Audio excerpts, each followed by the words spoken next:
Sabe aquele momento em que a única coisa que você quer é sumir? Não é que você queira fazer uma loucura. Você só quer fechar os olhos e desaparecer, pausar a vida, parar de sentir o peso das responsabilidades, parar de tentar ser forte para toda a gente, parar de lutar batalhas que parecem não ter fim. Você simplesmente chegou ao limite.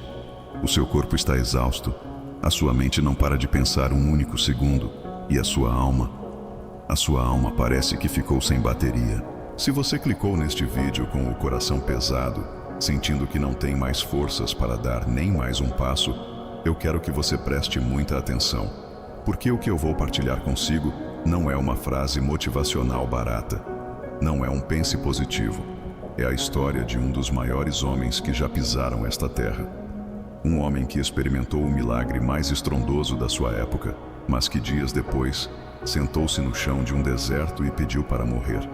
O nome dele era Elias, e a história dele, descrita no livro de 1 Reis, capítulo 19, é talvez a carta de amor mais profunda de Deus para quem sofre de ansiedade, depressão e esgotamento extremo. Para você entender o peso desta história, precisa de saber quem era Elias. Ele não era um homem fraco, ele era o profeta do fogo, o homem que parou a chuva com a sua palavra. No capítulo anterior, Elias tinha acabado de viver o auge do seu ministério. Ele subiu ao Monte Carmelo e, sozinho, desafiou 450 falsos profetas. Ele orou e Deus mandou fogo do céu que consumiu o altar inteiro. Foi uma vitória absoluta. O povo caiu de joelhos. Elias era o herói da nação. Mas há um segredo sobre o cansaço humano que poucas pessoas contam. O esgotamento, muitas vezes, não vem depois de um fracasso. Ele vem logo a seguir a uma grande vitória. Ele vem quando a adrenalina baixa. Quando você lutou tanto, resistiu tanto, foi forte durante tanto tempo, que o seu corpo e a sua mente simplesmente entram em colapso. Foi exatamente isso que aconteceu. A rainha Jezabel, uma mulher cruel e perversa, soube do que Elias tinha feito e enviou-lhe uma mensagem com uma ameaça de morte. Ela disse: "Até amanhã, a esta hora, eu farei com a tua vida o que fizeste com os meus profetas." Elias, o homem que não teve medo de uma multidão armada no dia anterior, entrou em pânico. A Bíblia diz que ele teve medo, levantou-se e fugiu para salvar a própria vida. Ele correu para o deserto. Ele deixou o seu servo para trás. Ele isolou-se. Sabe quando a dor é tão grande que você não quer ver ninguém? Você afasta os amigos, afasta a família, e só quer ficar sozinho no seu quarto escuro. Foi isso que Elias fez. Ele entrou pelo deserto adentro, caminhou um dia inteiro, sentou-se debaixo de uma árvore solitária, um zimbro, e fez a oração mais triste da sua vida. Ele disse: "Basta, Senhor, tira a minha vida, pois não sou melhor do que os meus pais. Basta, Senhor." Quantas vezes você já fez esta oração no travesseiro? Deus, eu não aguento mais. Eu não dou conta. É muita pressão, é muita dor. Basta. Eu desisto. Elias sentia-se um fracasso. Ele achava que a sua vida não tinha mais sentido. Ele estava com um quadro grave de depressão e burnout. Mas é aqui que a beleza do coração de Deus se revela de uma forma que quebra qualquer religiosidade. Preste muita atenção ao que Deus faz quando você pede para sumir. Se fosse um homem religioso, ao olhar para Elias debaixo daquela árvore, diria: "Levanta-te, Elias. Onde está a tua fé? Estás em pecado? Tu viste fogo descer do céu ontem e hoje estás a chorar por causa de uma ameaça? Falta-te oração." Mas Deus não é um líder religioso impiedoso. Deus é Pai. Ele é o Criador que conhece a nossa estrutura física e emocional. A Bíblia diz que Ele lembra-se de que nós somos pó.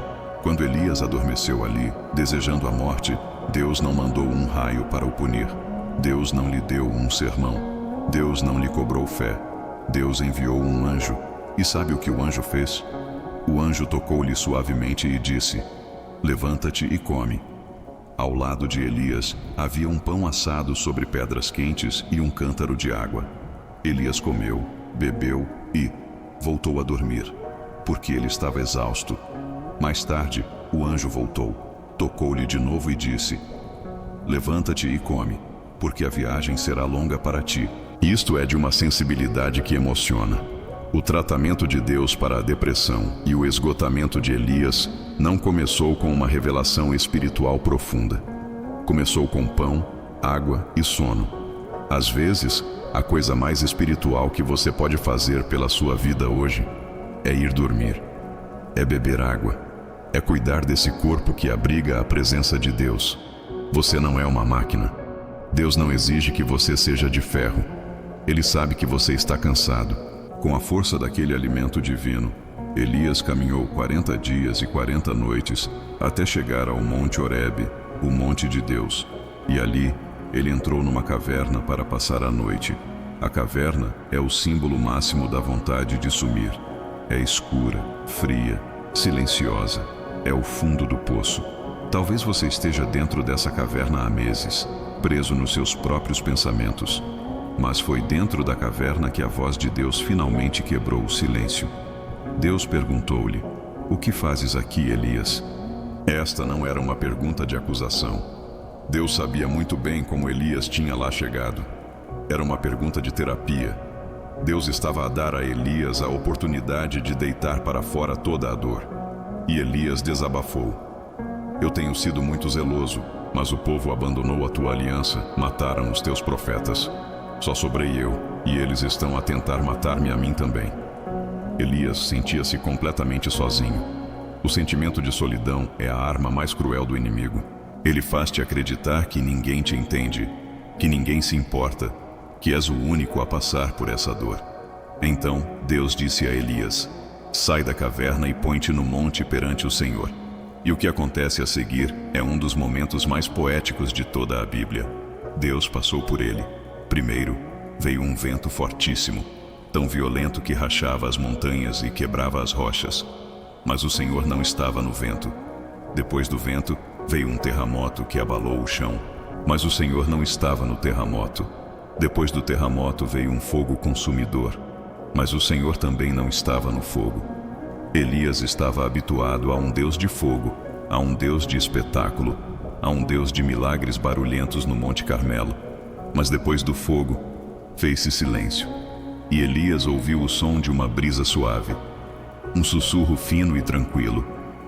Quando Elias ouviu aquele sussurro, ele cobriu o rosto com a sua capa, saiu e ficou à entrada da caverna. Ele sabia, Deus estava ali, na brisa suave. Sabe o que isso significa para si hoje? Nós passamos a vida à procura de Deus no meio do barulho, nas grandes emoções, nos terremotos e nos fogos da vida. Mas quando a sua alma está quebrada, quando você está machucado, assustado e com vontade de sumir, Deus não vem até si com barulho. Ele não vem para assustar. Ele vem na brisa suave. Ele aproxima-se de si com uma delicadeza infinita, sussurrando no seu ouvido, no meio da sua caverna: "Eu estou aqui. Eu entendo a tua dor. Eu não te abandonei." A depressão não apagou o amor que Deus tem por Elias, e a sua exaustão não apaga o amor que ele tem por si. Deus fez a Elias a mesma pergunta mais uma vez: "O que fazes aqui, Elias?" E depois de Elias desabafar de novo, Deus deu-lhe a cura definitiva. Deus não disse: "Fica aí a chorar para sempre." Deus deu-lhe um novo propósito. Deus disse: "Volta pelo teu caminho. Vai e unge novos reis. E unge Eliseu para ser profeta em teu lugar." E sabe, essa ideia de que estás sozinho é mentira. Eu preservei 7.000 pessoas que não se curvaram a Baal. Deus não tinha terminado a história de Elias, e ele não terminou a sua. O seu ministério não acabou. A sua vida não acabou. O seu futuro não acabou debaixo desse zimbro e não vai terminar dentro dessa caverna. A caverna é apenas um lugar de repouso temporário, não é a sua morada definitiva. Não faça da caverna o seu cemitério.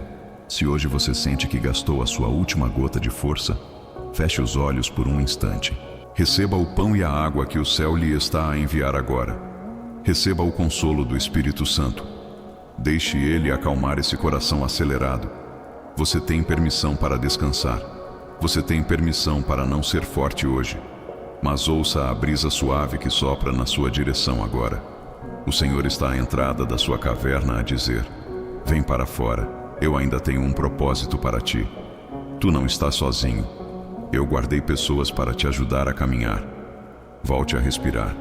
A sua história ainda vai abençoar muitas vidas. O mesmo Deus que te deu forças no passado está a renovar o teu vigor no silêncio do teu quarto hoje. Apenas descanse nele.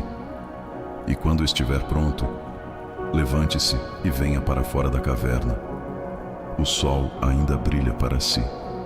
Se esta mensagem tocou a sua alma e trouxe paz ao seu coração, deixe nos comentários: eu vou sair da caverna. Partilhe este vídeo com alguém que você sabe que está a precisar deste abraço de Deus. Que a paz do Senhor Jesus esteja consigo.